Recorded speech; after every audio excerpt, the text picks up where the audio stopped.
Ça, j'ai pris à travers les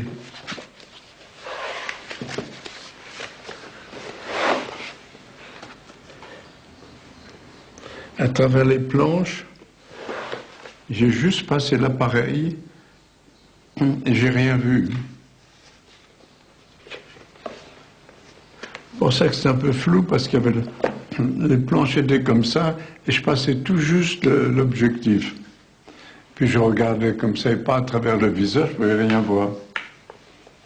Et vous n'aviez pas vu l'homme qui sautait? Non, bon. C'est un coup de chance alors là. Non, mais c'est tout le temps la chance, il n'y a que ça. Il n'y a que la chance qui compte. Il faut être disponible, c'est tout. Il ne faut pas vouloir, c'est comme les rapports entre ça et ça. Bon, c'est le hasard. Quand on veut, on n'obtient rien. Il ne faut pas vouloir.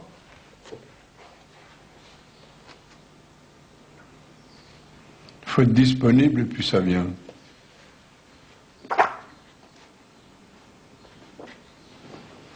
Mais là, c'est la géométrie. C'est tout le cadre. Il ne faut pas y penser, mais tout de même là-bas, c'est la géométrie. La divine proportion. Intuitivement, je sais où ça tombe. Mais ça, je ne peux rien dire de plus. C'est le rythme plastique. 1 618, 3 1416. C'est le nombre d'or. Mais ça, on sait où il tombe, le nombre d'or. Il y a des compas qui vous le disent, mais c'est l'œil. C'est la forme plus que la lumière. La forme prime. La lumière, c'est comme un parfum, pour moi.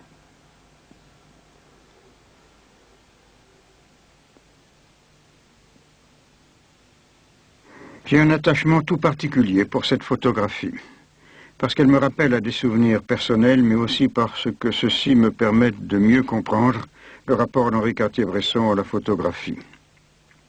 Cela se passait en 1970, dans un village où j'avais vécu des mois au cours des années précédentes. Et quand Henri a pris la photo, nous sortions à plusieurs de la maison même que j'avais habitée et suivions le chemin le plus habituel pour s'en éloigner, lequel passe à 30 ou 40 pas devant cette place couverte d'où se découvre la vallée que domine Simiane.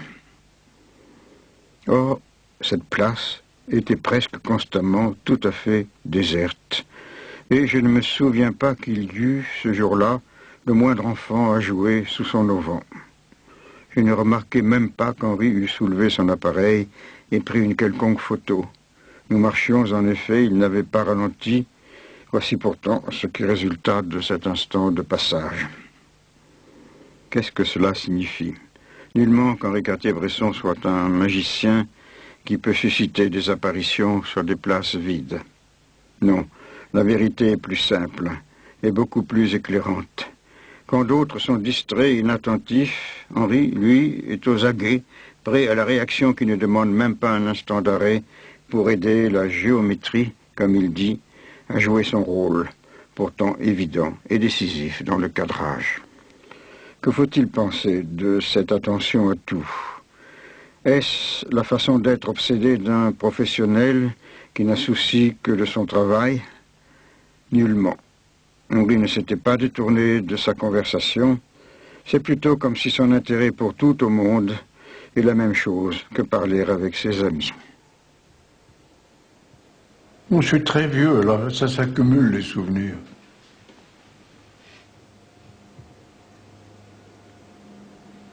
Le plus récent surmenage, et puis le reste, ça s'estompe.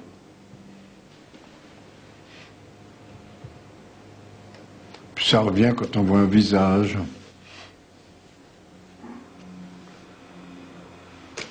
Tout ça me revient avec une précision. C'était écrit « Entrer sans frapper », et c'est eux qui m'ont frappé. Quand j'ai vu ça, j'ai tiré, et puis après j'ai salué. C'est une interrogation et en même temps, on se prend à bras-le-corps avec la personne. C'est même pas une fraction de seconde, c'est un truc... il faut le sentir intuitivement.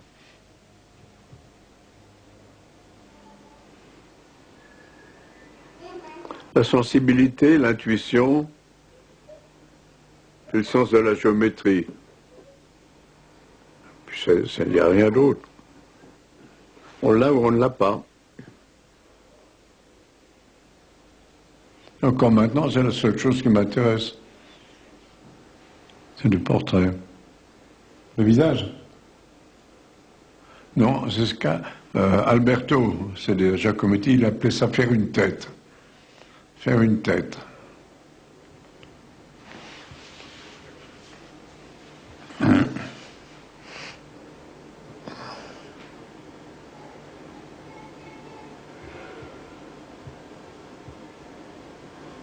C'est la merveille, Giacometti. L'intelligence.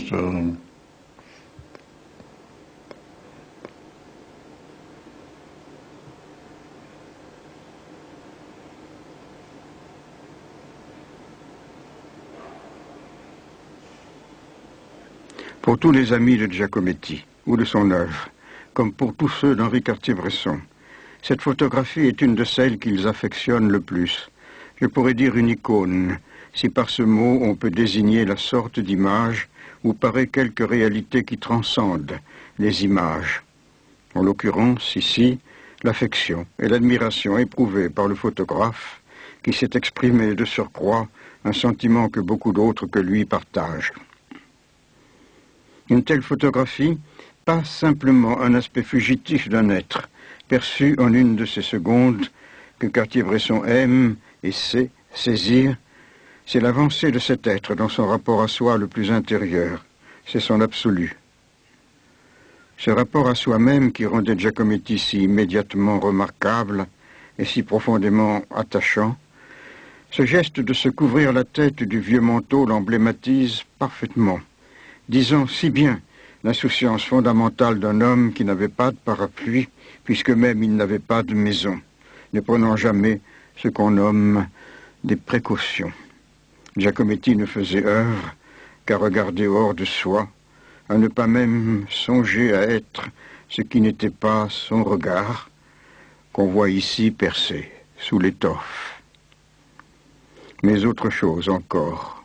Bien sûr, traversant la rue, attendu de l'autre côté, Alberto se savait vu et comprenait que son geste avait de quoi amuser ses amis et même signifier à leurs yeux ce qu'ils savaient bien qu'il était pour eux.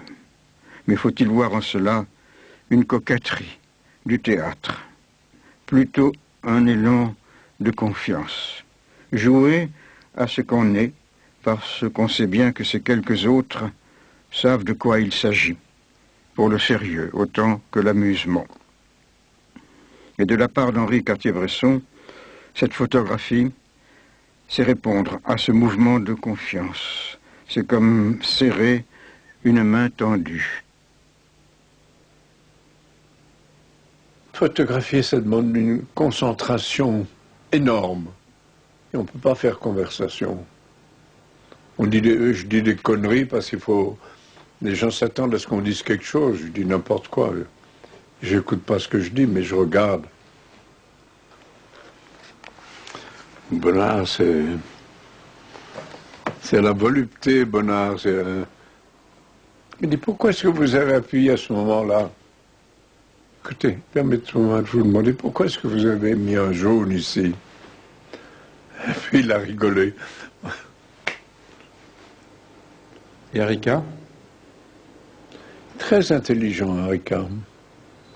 Arica m'intimide. Il est trop habile, il sait tout faire.